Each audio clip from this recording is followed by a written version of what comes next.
Hi friends, let's convert product data like this into a knowledge graph. So here we have product ID, brand name, description, etc. We'll see how to convert all this information into a knowledge graph like this one. So here we have only one product, which is this Asus Zenfone 2. Now it has a bunch of relationships like measurement, like brand, color, etc. So it has this measurement, it's micro SD up to 64 GB, and then has another measurement, which is this screen size, has brand, Asus, so on and so forth. This is for only one product. Now, when we do the same for multiple products, this is how it looks like. Now, we are using NetworkX library from Python to visualize the graph. This library is good for extracting some insights programmatically, but not for visualizing. For visualizing, we can use much better tools like Neo4j, which have this interactivity, color. We can filter out so many other user experience related functionality. Okay. For example, here we have this Asus brand, and it connected to all these other products. Okay. All right. So this is for just for the demo purpose. All right. Going back to our data. Now, recently I came across an interesting Medium post from Melina. So this video is based on her Medium post. I'll provide the link in the description below. So please have a look at that. All right. So earlier, creating knowledge graphs used to be a very cumbersome process because we needed to do lots of text processing. We need to define what the entities and the relationships are. And from the text, we have to write lots of functions, text processing, to be able to extract the information we needed, right? But with the advancements in LLMs, it is becoming easier and easier. All right. The standard libraries, so NetworkX, just for visualization, and we are going to use the LLM from OpenAI, and the sentence transformer. We don't need this for this particular task, but I'll show you where it might be useful towards the end. All right, OpenAI client, and this is our products data. Just for simplicity, I mean, again, we can use these other attributes also. We are only taking the product name and the description. Now we can use, we can also use this rating, cost, so on and so forth. But when we create this text field, we have to add a dictionary like attribute so that we inform this is a number. Okay, so rather than just appending the text as it is, for example, if we appended this product cost just here, it wouldn't make much sense, right? So we would also add the key what it is. Whereas for these ones, we don't need to add what the column name is. I mean, it's clear that this is a product, this is a description, so on and so forth, right? So this is how our text field looks like. And if you look at one example, here it is. So it's a Asus Zenfone 2. It's an unlocked phone, some measurements, color, so on and so forth. Okay. Now, there are a couple of ways to create this knowledge graphs. One is this sort of this open-ended or unbounded, where we simply ask the LLM, hey, here I have a piece of text. Now you extract all the entities and relationships you can think of, right? Now that's unbounded because it will return so many things which might not even make sense, right? So the other one is to explicitly create the ontology, right? What our entities and the relationships are. Now for those, we need the definition. So when we say a product, now what is the definition of the product? When we say a relationship like has brand, what does it mean by a brand, right? So that's where this schema.org can help us. So this is from their website. It's a collaborative community project. This is to promote this unified schemas for structured data on the internet and the web pages. So this way, the search becomes easier, and we have standard definitions for lots of ontology. So it's not just for the products. This has ontology for everything on the internet. Okay. For example, for this case, let's say these are the entities we are interested in. For example, the products, the rating, price, characteristics, material, so on and so forth. And their definition is at this URL. And similarly, we have the relationships. Okay.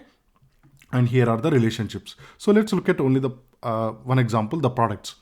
So here we have the definition of the product and what attributes or characteristics this product can have. So those are here. It will have this ID, it will have audience, maybe the brand, the category, color. So these are the different attributes a product can have. Now, and here we have the definition of what those attribute means. Okay. Let's go back to the code. All right. So to make use of LLMs to create the knowledge graphs or to extract the information we needed to create the knowledge graphs. So we need at a high level 3 things. One is defining our ontology, which consists of these entities and the relationships. That's first one. And the second one, if you have used LLM before, you already know it's a system prompt and then the user prompt. Okay. So these are the 3 things we needed to convert any text into a knowledge graph. Okay. So let's look at the system prompt. Now we are giving a persona to an LLM saying, hey, you are an expert agent specialized in analyzing the product specifications in an online store. Okay. So your job is to identify the entities and relationships. Okay. And these must be based on the given product specification. Okay. And you will be generating this structured information in the JSON format with these 5 attributes: head, head type, relationship, tail, and tail type. Now here we have the definition for each one of those 5. Let's look at only one. So the head key, it must contain the text of extracted entity with one of the types provided in the user prompt. So the head must be one of these entity types. Okay. So similarly, if you look at this relation, it must be one of these. And the important thing is the relationship, it must be a relation between head and tail. Okay. All right. And then here we have the user prompt. So to the user prompt, we are going to provide what our entities are, what our relationships are. I mean the types. Okay. And then here we are providing one example. So this is like one shot prompting, right? To make it easier for the LLM. So here we have a product description and the output should look like this. Okay. It's a very structured information with each value should contain these 5 attributes needed for a knowledge graph, right? So it has the head, which is one of the heads entities we define. The head type, is it a product or is it a rating, price, so on and so forth.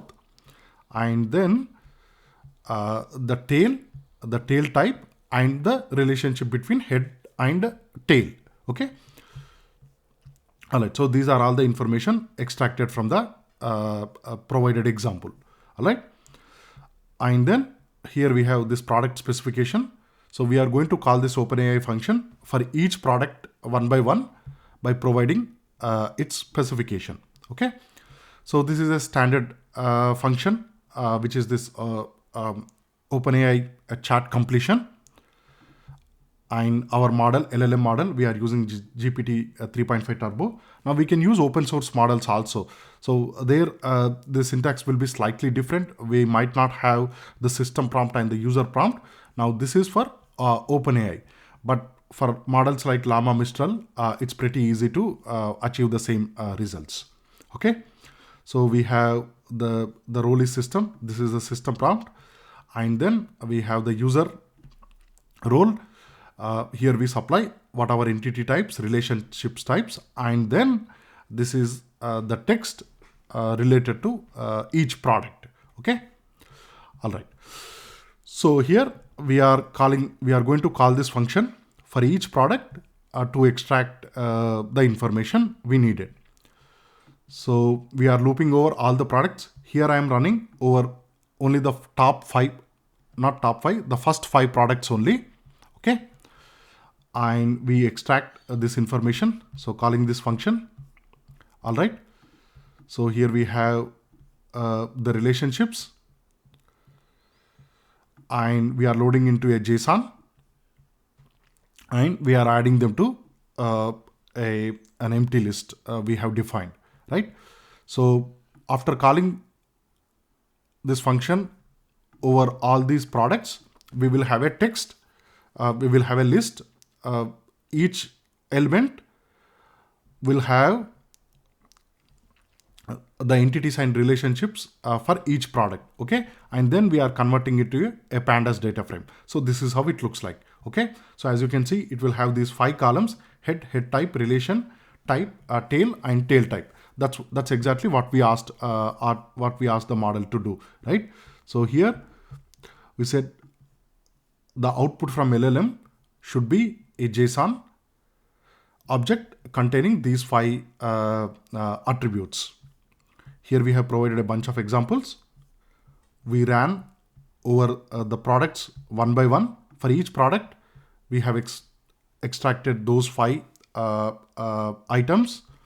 Now, for each product, we can have multiple, right? For example, if you look at this one, this product and this product is the same, but the relationship is different, and the tail node is different. Okay. Like here, right? So this is just one product, but it has multiple relationships with multiple other entities. All right. So we have created this pandas data frame in the form of knowledge graph, right? And then simply we load them into this knowledge graph. We are iterating over all the rows one by one, and then creating these edges with head, node, tail, and the relationship between them.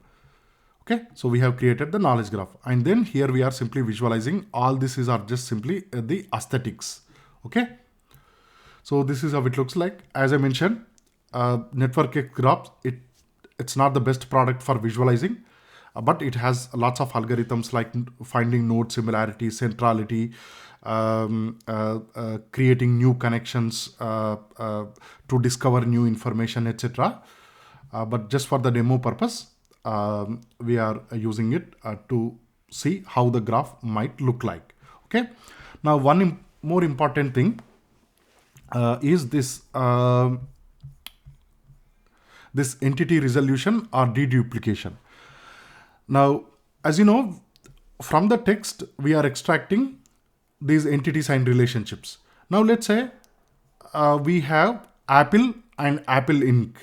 In the text, right? So when we extract a company name, now we will have 2 organization, right? We will have 2 nodes. One is Apple, the other one is Apple Inc. But we know both are the same, right? So it is important that once we extract this data frame, we want to deduplicate both the heads and the tails. Deduplicate, I don't mean, so here we have this ASYS Zenfone 2, ASYS Zenfone 2, so we remove one record. That's not what I meant. For example, here we have, let's say, ASYS, and then here we have maybe, let's say, ASYS Private Limited, something like that.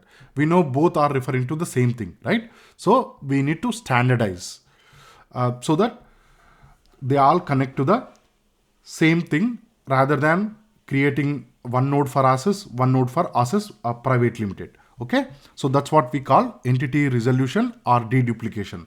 So the way it's pretty straightforward. So what we do is we take all the unique values both from the head and tail, and then using some sentence transformer. This is a free one, and it's also cheap, and